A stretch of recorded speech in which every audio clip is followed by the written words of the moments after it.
Faith and confession, വിശ്വാസവും ഏറ്റുപറച്ചിലും. Confession saying the same things as God said, അതാണ് ഇവിടുത്തെ കൺഫെഷൻ ഞാൻ ഉദ്ദേശിക്കുന്നത്.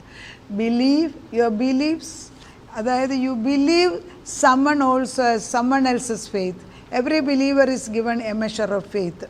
ഓരോ വ്യക്തിക്കും ഒരു വിശ്വാസത്തിൻ്റെ ഒരു അളവ് കൊടുത്തിട്ടുണ്ട്, ദൈവമാണ്. Faith comes by hearing the word of God, അത് കറക്റ്റാണ്. പക്ഷെ ഫെയ്ത്തിൽ അളവ് വ്യത്യാസമുണ്ട്. അബ്രഹാമിൻ്റെ ഫെയ്ത്ത്, ഇസഹാക്കിന് ഫെയ്ത്ത്, യാക്കോബിൻ്റെ ഫെയ്ത്ത് അന്നുള്ള ജാതികൾക്കില്ലായിരുന്നു, മറ്റുള്ളവർക്കില്ലായിരുന്നു. ഓരോ വ്യക്തിക്കും കൊടുത്ത ഫെയ്ത്തിൻ്റെ മെഷർ അനുസരിച്ച് ഫെയ്ത്ത് കൂടുതൽ വേണമെങ്കിൽ കൂടുതൽ പരീക്ഷണമുണ്ട്. അതുകൊണ്ട് കൂടുതൽ പ്രശ്നമുള്ളവരെ കണ്ട് നമ്മൾ അവർക്കെന്താ ആ പ്രശ്നം എന്ന് ചോദിക്കുമ്പോൾ സൂക്ഷിക്കണം. കാരണം അവരുടെ തലം വേറെയായി മാറി. They can go through that, they can take that load.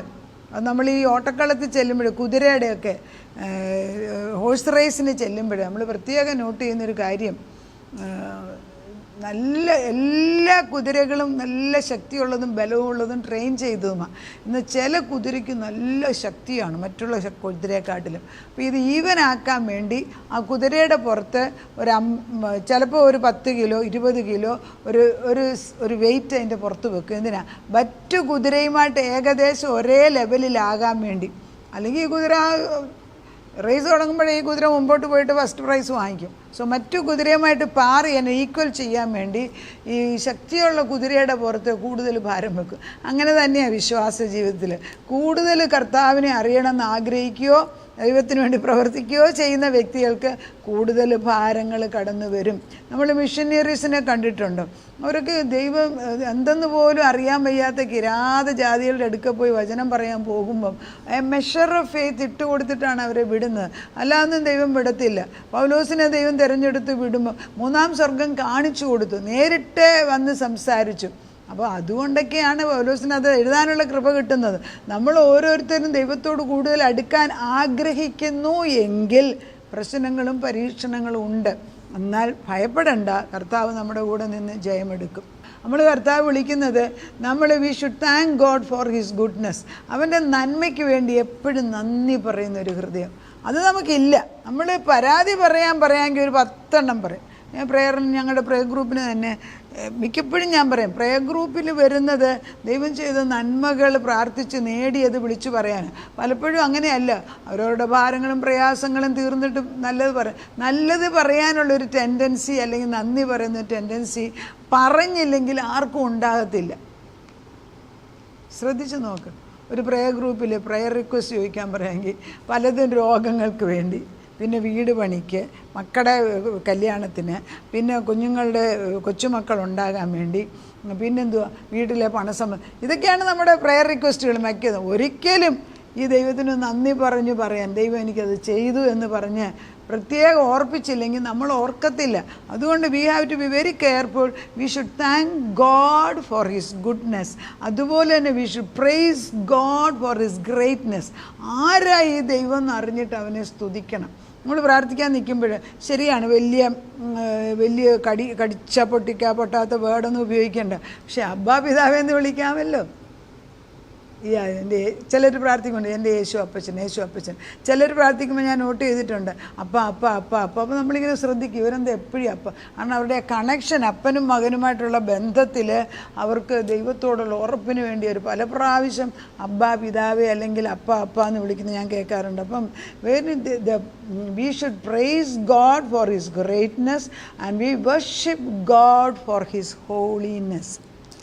ദൈവത്തിനെ ആരാധിക്കുന്നത് അവൻ്റെ വിശുദ്ധിയെ നോക്കിയാണ്.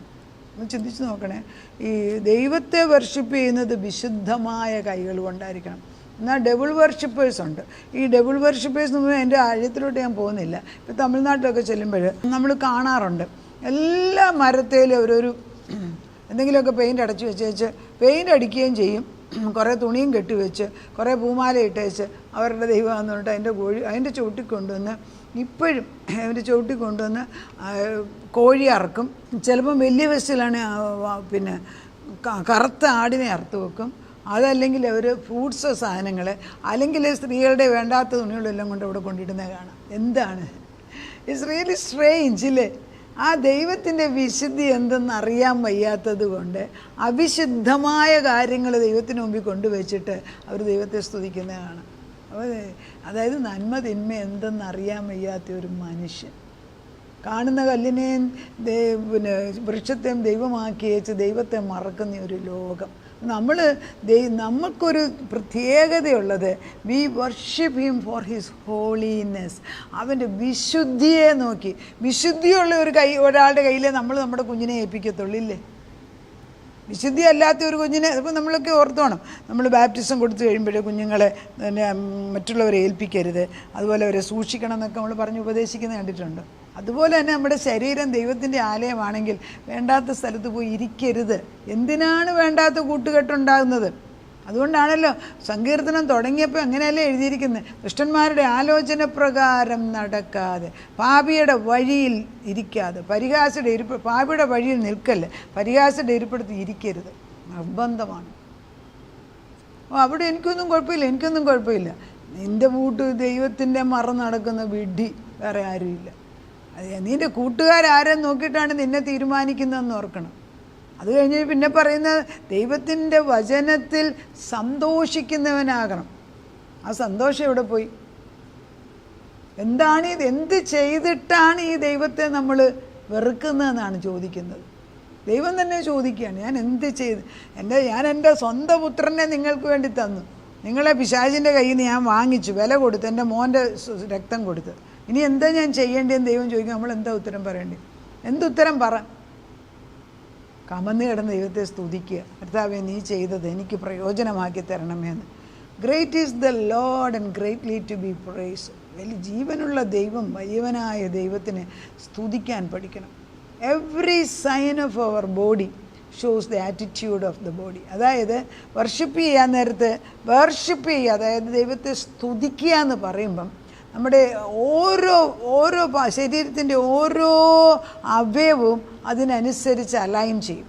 ചിലർ കമന്ന് കിടന്ന് പ്രാർത്ഥിക്കുന്നതാണ്, ചിലർ കൈ താഴോട്ട് വെച്ച്, ചിലർ കണ്ണടച്ചിട്ട് മുകളിലോട്ട് നോക്കിയിട്ട് അവർ ഈ ലോകത്തിലെങ്ങും അല്ല വേറൊരു ലോകത്തിൽ ചെന്നിട്ട് ദൈവസന്നിധിയിൽ ആത്മാവിൽ ഇങ്ങനെ നിന്ന് പ്രാർത്ഥിക്കുന്നതാണ്. ഏതാ ശരി ഏതാ തെറ്റെന്ന് നമുക്കെങ്ങനെ പറയാനൊക്കും? They are worshipping the living God in the holiness of Him. അവൻ്റെ വിശുദ്ധിയാണ്. Worship the living God. ആ ദൈവത്തെ വർഷിപ്പ് ചെയ്ത് കഴിയുമ്പോൾ അതായത് പരിശുദ്ധൻ പരിശുദ്ധൻ പരിശുദ്ധൻ പരിശുദ്ധൻ എന്ന് പറയുമ്പം ആ പരിശുദ്ധി നമ്മുടെ മേലോട്ട് ഒഴുകുകയാണ്. അഭിഷേകത്തിൻ്റെ തൈലം നമ്മുടെ മേൽ വീഴുകയാണ്. നമ്മൾ എന്ത് കൊണ്ട് പറയുന്നു അതിൻ്റെ ഒരു അംശം നമുക്കും വരികയാണ്. അപ്പം we should worship God. When we are worshipping God we are declaring him as our God. എൻ്റെ ദൈവമെന്ന് ഞാൻ വിളിച്ചു പറയുകയാണ്. എനിക്ക് അതിൽ കൂടുതൽ ഒരു സുപ്രീം അതോറിറ്റി വേറെ ഇല്ല. നമ്മൾ പലരും പറയും, അയ്യോ ജീവിതം ക്ഷണികമാണ്, അയ്യോ ഈ ലോകത്തിൽ ജീവിതം ഒന്നുമില്ല എന്നൊക്കെ പറയുമ്പോൾ ഞാൻ രണ്ട് ചിന്ത എൻ്റെ മനസ്സിൽ ഉടനെ വരും. ഒരു വിശ്വാസിയെ സംബന്ധിച്ചിടത്തോളം ഓരോ ദിവസവും അവൻ്റെ അത് വിലപ്പെട്ടതാണ്, അത് ക്ഷണികമല്ല. We are already grafted to the vine of God. യേശുവാകുന്ന മുന്തിരിയിലോട്ട് കെട്ടിക്കഴിഞ്ഞു. ഈ മുന്തിരിയിൽ നിൽക്കുന്നിടത്തോളം കാലം ഇതിൽ നിറച്ച് മുന്തിരി ഫലം ഉണ്ടാകും. അതുകൊണ്ടാണ് യോഹന്നാൻ്റെ 15 പറയുന്നത്, എന്നെ കൂടാതെ നിങ്ങൾക്കൊന്നും ചെയ്യാൻ സാധിക്കത്തില്ല. നമുക്ക് ഒറ്റ പ്രാർത്ഥന മതി, കർത്താവേ we are grafted to the vine of Jesus. നീ ആകുന്ന മുന്തിരിയിലേക്ക് എന്നെയും എൻ്റെ കുടുംബത്തെയും കെട്ടിവെക്കുന്നു. എന്നും പറയാൻ അത് തന്നെ. ഈ മുന്തിരി വള്ളിയിലേക്ക്, അതായത് നമ്മുടെ കുഞ്ഞുങ്ങളെ നമ്മളെയും കെട്ടിവെച്ചിരിക്കുന്ന ഈ മുന്തിരി വള്ളിയിലേക്ക് നിൻ്റെ ജീവനല്ലാതെ, നിൻ്റെ രസമല്ലാതെ, നിൻ്റെ അഭിഷേകമല്ലാതെ വേറൊന്നും ഒഴുകാൻ ഇടയാക്കരുത്. ഈ തോട്ടത്തിൻ്റെ ഉടമസ്ഥൻ പിതാവാം ദൈവം. ആദ്യം കേൾക്കുമ്പോൾ ആരും മനസ്സിലാക്കത്തില്ല. But keep on telling it. അങ്ങനെ പറയുമ്പോഴാണ് ഫെയ്ത്തിനനുസരിച്ച് നമ്മുടെ വിശ്വാസം വർദ്ധിക്കും. നമ്മുടെ കൺഫെഷൻ ഓഫ് ഫെയ്ത്ത്, വിശ്വാസത്തിൻ്റെ വചനങ്ങൾ വാഗൊണ്ട് പറയും. You believe summon. പലപ്പോഴും നമുക്കുള്ള ഒരു പ്രോബ്ലം, മറ്റുള്ളവരുടെ ഫെയ്ത്ത് വലുതാ, എൻ്റേത് ചെറുതാ. അതുകൊണ്ട് എനിക്ക് തന്നെ പ്രയാസം വരുമ്പോൾ ഞാൻ വിചാരിക്കും, ആരെക്കൊണ്ട് ഈ വിഷയം ഒന്ന് പ്രാർത്ഥിപ്പിച്ചാൽ സാധിക്കും, പലപ്പോഴും ചിന്തിക്കും. പക്ഷേ എന്തിനാണ് അതിൻ്റെ ആവശ്യം? പരിശുദ്ധാത്മാവ് കൂട്ടില്ലേ? നമ്മൾ രണ്ടുപേരും കൂടെ, പരിശുദ്ധാത്മാവ് ഞാനും കൂടെ ഇരുന്ന് പ്രാർത്ഥിച്ച ദൈവം കേൾക്കത്തില്ലേ? ആ ഉറപ്പ് വരണം. ആ ഉറപ്പ് വചനമെടുത്ത് വായിക്കാൻ തുടങ്ങും, കർത്താവ് സംസാരിക്കാൻ തുടങ്ങും. അതല്ല അങ്ങനെ അറിയത്തില്ലെങ്കിൽ ഒരാളെ കൂടെ കൂട്ടിന് ആത്മാവുള്ളവരെ കൂട്ടിയെടുക്കുക. എന്നിട്ട് രണ്ടുപേരും കൂടെ ഒരേ വിഷയം ഒരുമനപ്പെട്ട് പ്രാർത്ഥിച്ചാൽ ദൈവം ഉടനെ ഉത്തരം തരും. ആ ഒരുമനപ്പെട്ട് പ്രാർത്ഥിക്കുന്നതിലാണ് ആ ശക്തി ഇരിക്കുന്നത്. അത് കിട്ടുന്നുണ്ടോ? അത് പ്രാപിച്ചെടുക്കുക. നമുക്ക് പ്രാർത്ഥിക്കാം. അതിപരിശുദ്ധനായ ദൈവമേ, ഞങ്ങൾ എന്താണ് വിശ്വസിക്കുന്നത് അതല്ലേ ഏറ്റു പറയേണ്ടത്. വിശ്വസിക്കുന്നത് നിൻ്റെ മഹത്വത്തെക്കുറിച്ചും നിൻ്റെ നന്മയെക്കുറിച്ചും നിൻ്റെ വിശുദ്ധിയെക്കുറിച്ചുമാണെങ്കിൽ അതല്ലേ ഞങ്ങളുടെ നാവിൽ നിന്ന് വരത്തുള്ളൂ.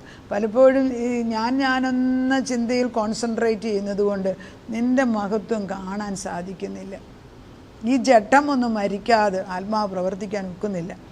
ഒരു കാര്യം ചെയ്യാം കർത്താവേ, ഞങ്ങളിലുള്ള ഈ ജഡചിന്തകളെയും ജഡത്തിനെയും 6 അടി മണ്ണിനകത്തോട്ടാക്കി വെച്ചേച്ച് ആ ക്രൂശിന്മേൽ അപ്പച്ചൻ കയറി അവസാനം ക്രൂശ് കഴിഞ്ഞിട്ട് പിന്നെ അവരനകത്ത് വെച്ചു. ഇവിടെ 6 അടി മണ്ണിലാണ് ഇവിടെയൊക്കെ വെക്കുന്നത്. ഞങ്ങളെയൊക്കെ അതിനടിയിൽ അടുക്കി വെച്ചേച്ച് കർത്താവേ ഞങ്ങളുടെ അന്തരാത്മാവിനെ ഒന്ന് ജീവിപ്പിച്ച് പുതു സൃഷ്ടികളാക്കി മാറ്റണമേ എന്ന് പ്രാർത്ഥിക്കുന്നു.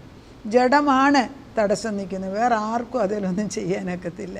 കർത്താവ് മറ്റുള്ളവർ അത് ചെയ്തു, കൂടോത്രം ചെയ്തു, അത് ചെയ്തു, ഇത് ചെയ്തു എന്നൊക്കെ ഓരോരുത്തർ വിളിച്ചു പറയുമ്പോൾ കർത്താവിൻ്റെ പരിശുദ്ധാത്മാവ് നമ്മളോട് സംസാരിക്കുന്നത് നീ എന്നെപ്പോലെ സംസാരിക്കാൻ പഠിക്കുക. അതിന് നമുക്ക് വചനം തന്നിട്ടുണ്ടല്ലോ, യഹോവ എൻ്റെ ഇടയനാകുന്നു എന്നുള്ളത്. കർത്താവ് നീ എൻ്റെ ഇടയനാണെങ്കിൽ എനിക്ക് ഈ അലഞ്ഞു നടക്കേണ്ട ആവശ്യമില്ല. ഈ സ്ട്രൈവിങ് ഒരു കാര്യം നേടാൻ വേണ്ടിയുള്ള അലച്ചിൽ തുടങ്ങിയിട്ട് വർഷങ്ങളാകുന്നല്ലോ കർത്താവേ. അതെല്ലാം അഴിഞ്ഞു പോയിട്ട് പച്ചപ്പുൽപ്പുറത്ത് ജീവിപ്പാൻ ഞങ്ങളെയും തലമുറകളെ അനുവദിച്ചാട്ടെ പച്ച. അതിൻ്റെ ഉടമസ്ഥൻ അവിടുന്ന് തന്നെ ആകിയാൽ ഞങ്ങൾ നിന്നെ ഇടയനാകുന്ന നിന്നിലേക്ക് നോക്കുന്നു. നാഥൻ നല്ല ഇടയനായിട്ട് ഞങ്ങളെ പച്ചപ്പുൽപ്പുറത്ത് കൊണ്ട് നടത്തി നന്മയും കരുണയും ഞങ്ങൾക്ക് തന്ന് ഞങ്ങളുടെ ജീവിതകാലമൊക്കെയും എൻ്റെ ആത്മാവിനെ കൊണ്ട് നിറച്ച് നടത്തുന്ന സ്നേഹത്തിന് സ്തോത്രം. എൻ്റെ ശബ്ദം കേൾക്കാൻ ഞങ്ങളെ അനുവദിച്ചാട്ടെ, അതനുസരിക്കാൻ പഠിപ്പിച്ചാട്ടെ.